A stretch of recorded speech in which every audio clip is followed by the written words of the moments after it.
滾滾長江東逝水，浪花淘盡英雄。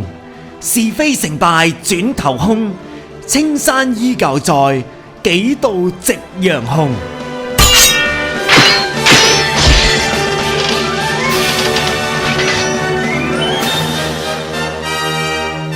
朱古力三國網上版開呀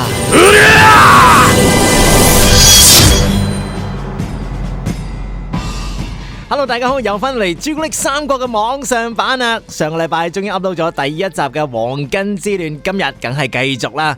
正所謂有危就有機啊，有機會嘅地方，英雄自然就會出嚟啦。今日梗係唔少得講下，就係《三國演義》其中嘅一位男主角劉備正式出場啊！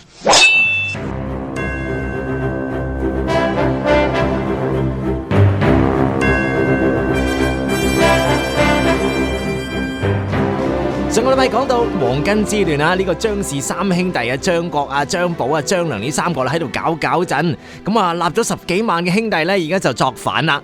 喺整個中國嘅地方呢都起義啦，周圍打仗，周圍去打家劫舍，地方嘅官員呢都盡量要去平息呢單嘢嘅。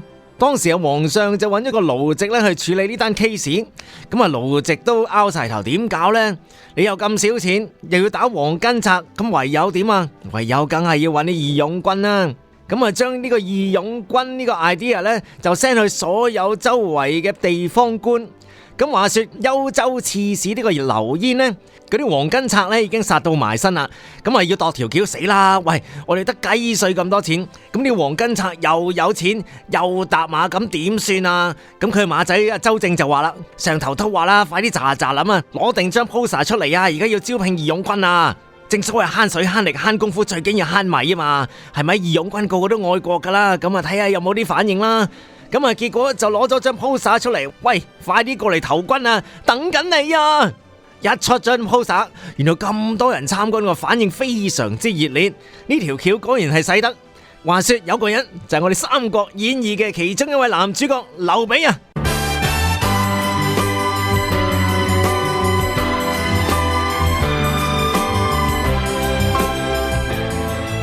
！1號劉備，身高7尺5寸，體重不詳。嗜好係結交天下嘅豪傑，唔係好中意講嘢，但係個性格非常之寬和。絕招係乜嘢？喜怒不形於色。將來個志願係做皇帝，做皇帝。第3個志願都係做皇帝。三圍數字：武力73，智力74，魅力99。擁有魅力99嘅劉備，佢係中山靖王劉勝嘅後代，姓劉嘅都知道係皇親國戚嘅後代啦，劉邦嘅後裔，拉埋都同漢朝嗰啲皇親國戚咧都有少少咁多嘅拉能嘅。雖然話有拉能，但係佢出身都好鬼窮嘅，屋企咧就係織下草鞋啊，走出去賣咧去維生嘅。咁啊，好聽啲講句，即係 shoes designer 啦。話說有一日，劉備就喺自己住緊地方叫做涿縣啦，叫到張邀請嘅 poster， 哇，話招請義勇軍哦。一睇嘅時候，真係想搵翻餐大茶飯嚟食，但係諗下自己，打又唔係夠人打，得個70幾武力，橋又唔夠人勁，又得個70幾，樣樣都係得個中上，點樣搞啊？真係唉聲嘆氣。正當唉聲嘆氣嘅時候，就望到前面有個靚仔，又高大又大隻，見到佢嘅樣，哇！喺靚仔度咁，真係要夾多佢2眼。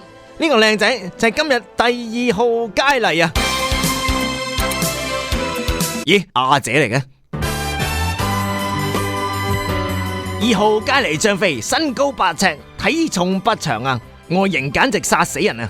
爆炸頭，金魚眼，塊面巢到好似月球表面 dry 到不得了，講嘢粗聲粗氣。三圍數字係武力98，智力40，魅力45。哇！劉備見到前面嗰個人真係樣衰到不得了，心諗：哇，真係好彩咋！如果我媽生到我咁樣啊，真係冚頭埋牆好過啦。劉備見到張飛兇神惡煞，喂，真係唔打得嘅話，嚇都嚇得窒啦。咁呢個張飛做咩嘅呢？張飛咧同劉備咧同一個鄉里嚟嘅，都住喺呢個涿郡嘅一個地方。佢平時咧就係賣酒劏豬嘅，咁即係飲食界啦。佢同劉備嘅嗜好一樣啊，都係中意結交一啲天下嘅豪傑，真係好想咧為國家做一啲嘢嘅。話說大家喺同一個地方、同一個時間睇緊同一份 banner， 兩個都想去投軍，張飛感覺到後邊有對眼喺度眼金金夾住佢，但係喺度唉聲嘆氣，咁就問下佢啦：喂，老兄，做咩唉聲嘆氣呀？咁啊，劉備同佢講啦：唉，你好啊，靚仔，我呢姓劉嘅，而家呢，佢啲黃巾賊咁鬼猖狂啊，真係想投軍，但係自己又唔夠打，唉，我驚啊幫唔到手。哇！張飛聽到佢又姓劉，又想參軍，見到個樣又幾好人，俾個善良嘅外表深深咁樣吸引住，咁就按捺不住就同佢講啦：喂，既然你想參軍，一齊咧！我屋企冇嘢多，錢就最多。其實都唔係好多錢噶，係有錢過你少少嘅。嗱，不如咁啦，我哋一齊搞餐大茶飯，我哋插支旗打呢個黃巾賊。錢呢就我出啊，所有宣傳費啊，點樣去招攬人才咧，等我嚟。有冇興趣一齊搞先？咁啊，劉備聽到，哇，邊有條咁大條水魚咁樣自動游埋嚟噶，仲肯出錢咯，梗係制啦，女反應添啊！劉備擺一副好欣喜、好含蓄嘅表情出嚟啦，但係內心已經開心到不得了，燒晒炮仗啦！張兄，不如咁咧，你唔介意嘅，不如我哋就去前面嗰間客棧飲啖茶，嗌龍鳳酒，慢慢掄咧。不過錢你俾喎。張飛聽到有個英雄豪俠同佢一樣咁嘅心智，梗係冇問題啦，錢我大把嚟，想飲啲咩我嚟俾。正當劉備同張飛傾到就嚟埋欄嘅時候，突然間有一名彪形大漢推住個車就走去茶樓度等位，諗住咧飲啖酒，就走去投軍嘅。咁啊，劉備就睇到，哇，呢個真係韓星咁嘅款，呢個係邊個啊？呢個梗係人稱關二哥第3位參賽者，3號關羽關雲長啊，身長9尺，留咗撇長鬚，撇鬚長過揼地，有成2尺咁長，塊面呢紅到呢好似曬燈冇搽太陽油咁紅卜卜，單眼皮，相貌堂堂又高大威猛。劉備見到，咦，呢個又得喎，真係唔單止嚇得，仲睇得下添，直頭可以做代言人啦。咋林就走去問呢個紅面人：喂，老兄，啱啱聽你講你想走去投軍，喂，我哋2個都係呀。咁啊，關羽聽到，喂，真係咁啱，正所謂志趣相投，4海之內皆兄弟。咁啊，關羽就同佢講啦，其實呢，我係走難嘅，無啦啦就殺咗人，咁啊周圍逃難咯，都搞5、6年啦。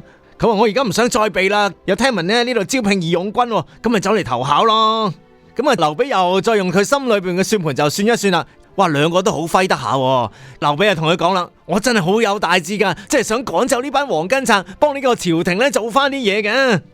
咁呢3個人就越講越興奮。哇，張飛開心到不得了。不如咁咧，原來我哋3個嘅志向一樣噶，擇日就不如撞日，我哋3個結拜成哎呀兄弟，喺呢個動盪嘅社會裏邊搞翻場大事咧。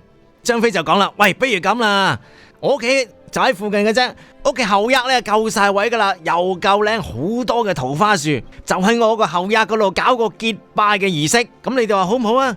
劉備同呢個關羽聽到呢個時候，喂，梗係好啦，冇問題啦，係你話點就點啦，呢個錢你係最多噶啦。咁之後嗰日啊，張飛帶晒燒豬啊，攞晒酒過嚟啦 ，set 晒陣，3個就齊上香對天發誓啊！雖然我哋3個唔係一樣性嘅，但係我哋今日就結拜為兄弟，同心協力，救困扶危，報答呢個國家。